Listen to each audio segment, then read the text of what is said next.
بسم الله الرحمن الرحيم. السلام عليكم ورحمة الله وبركاته. ازيكم يا حبايبي؟ عاملين ايه؟ يا رب تكونوا بخير.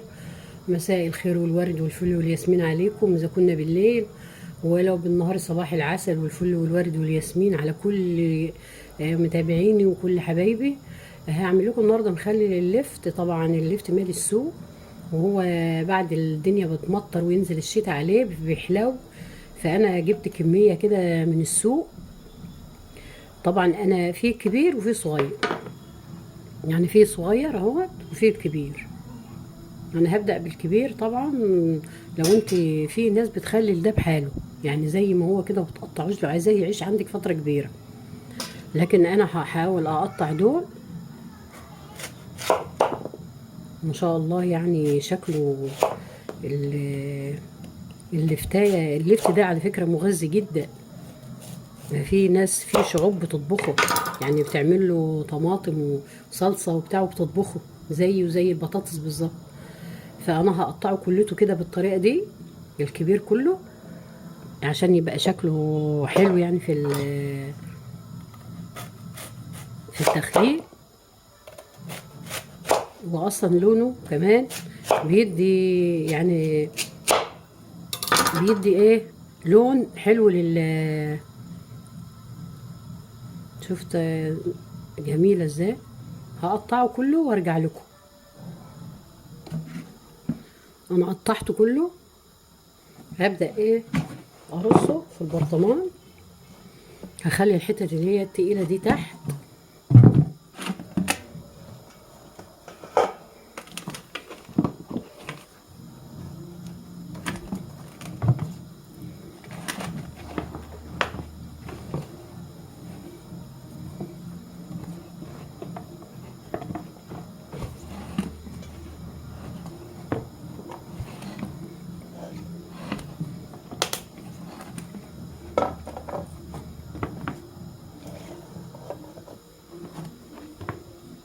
هخلص البرطمان وارجع لكم.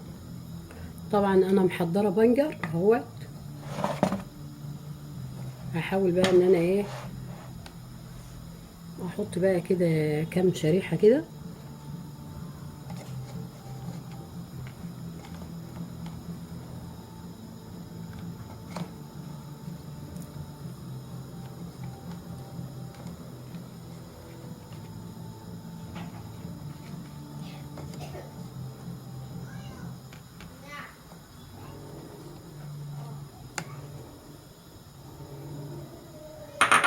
طبعا انا محضره الميه.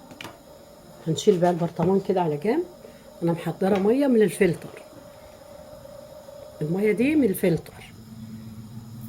هاخد معلقه كبيره سكر، خليها معلقه وشويه، وهنقلبها كويس.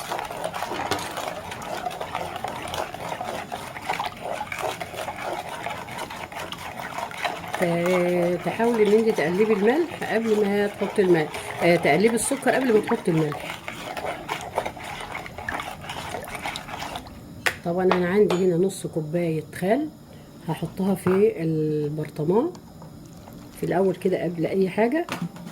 وبعد كده بقى ايه، احط الملح. احط الملح يعني بالكميه اللي انت عايزاها. ممكن في ناس بتحب المخلل مالح، وفي ناس بتحبه عادي. فانا هعمله وسط. ادي معلقه، ادي اتنين، ادي 3 معالق. 3 معالق، وهقلب وادوق. هشوف يعني الست مننا بتبقى عارفه كميه الملح زياده او شويه. انا حطيت 3 معالق على دول حوالي لترين ميه.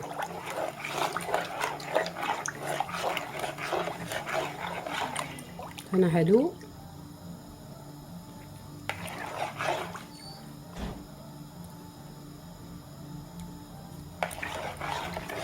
هو محتاج طبعا نص معلقه، بس انا يعني ايه مش عايزه ازود له الملح.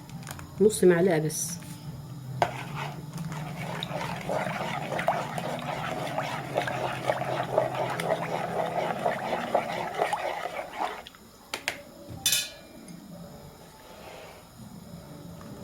وهبدا بنحط له ايه ميه في البرطمان.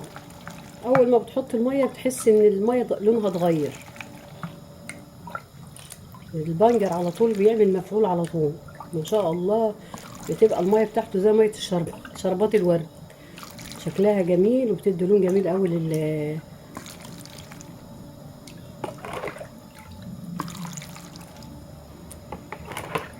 ولو ما عندكيش ميه فلتر ممكن تغلي ميه وتسيبها لما تبرد.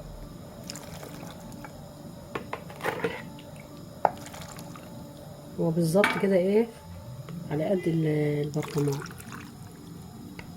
هتسيبيه شويه كده، سيبيه شويه كده بيطلع منه فقاعات كده هوا لغايه ما ياخد يشرب الميه بتاعته. بعد كده نغطيه. هروح اعمل برطمان تاني وارجع لكم. وادي يا جماعه حبايبي انا عملت خلاص خللت اللفت ما شاء الله. شوفي يا دوب عبال ما عملت البرطمان التاني لون الميه عملت ازاي ما شاء الله. شوفي شكلها تحفه سبحان من خلق الالوان اللي هي الطبيعيه دي. البنجر والبرطمان الصغير اهو. البرطمان الصغير وطبعا ما كفاش طبعا البرطمانات، فعملت ايه في بلاستيكيه لغايه ما اشوف لهم برطمان وعلى طول. شوف الميه عملت ازاي سبحان الله. وان شاء الله اشوفكم في فيديو تاني وقريب ان شاء الله. والسلام عليكم ورحمه الله وبركاته.